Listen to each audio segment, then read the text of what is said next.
இன்னைக்கு theatre release ஆன படம் தான் சும்மா. படம் பார்க்கறதுக்கு என்ன சொல்றது? என்னடா பண்ணி வச்சிருக்கிய அப்படின்னு எனக்கே தோணுச்சு. ஏன்னா, அது எப்படி சொல்றது? பழைய கதை. அந்த கதைய டிஃப்ரெண்ட்டா கொண்டு போகணும்னு பண்ணியிருக்கானுங்க. ஆனா, அது கண்டிப்பா அது பண்ணவே இல்ல. ஏன்னா, இந்த படம் 2020லே வர வேண்டிய படம். இப்ப 2025ல வந்திருக்கு. என்ன என்ன பிரச்சனைன்னு இதுவரைக்கும் நமக்கும் தெரியாது. அது ஏன்டா இப்ப ரிலீஸ் பண்ணீங்க? அதுக்கு பேசாம ஓடிடில நீங்க விட்டுருக்கலாம். ஓடிடில விட்டாலும் பார்த்துருக்க மாட்டானுங்க. ஏன்னா, சின்ன கதைய எடுத்துக்கிட்டு அத கொண்டு போன விஷயம் இருக்குல்ல. அது எப்படி சொல்றது? சுத்தமாவே அது ஃபினிஷிங்கே இல்ல படத்துல. இந்த சிவா ஹீரோவா நடிச்சிருப்பாப்ல. இல்ல ஒரு ஜப்பான்காரன தூக்கி கொண்டு வந்து போட்டு போட்டு வச்சிருக்கானுங்க. பேர் சுமோன்னு போட்டு வச்சிருக்கானுங்க. இல்ல இன்னொரு கதைன்னா, அ டிடிவி கணேஷ் அவர் ரெஸ்டாரண்ட் ஒண்ணு நடத்துறாப்புல கடற்கரை ஓரத்துல. அதுல வந்து சிவா அதுல வேலை பார்ப்பாப்புல கடற்கரையில.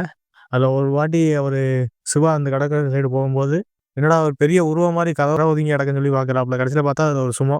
அவரு கண்ண முழிச்சு பார்க்குறாப்புல. அப்ப சிவா வந்து சிவா பேச பார்க்குறாப்புல. அதுலேருந்து பார்த்ததுலேருந்து அவரையும் விட்டுட்டு போறதில்ல, இவரும் விட்டுட்டு போறதில்ல. 2 பேரும் ஒண்ணா தர்றாங்க. ரொம்ப நாள் அப்படியே பழக்கம் பண்ணிட்டே இருக்காங்க. பழக்கம் பண்ணி இருக்கும்போது, சிவா திடீர்னு யோசிக்கிறாப்புல, இவன் வந்து ஒரு சுமோ ஒரு ரெஸ்லிங் வீரர் அப்படின்னு அவருக்கு தெரியுது. சுமோ வந்து ஜப்பான்ல அது ஒரு ரெஸ்லிங் மாரி. அது சண்டையிடுற ஒரு ஆளா இருப்பாப்புல, இந்த சுமோ கேரக்டரு.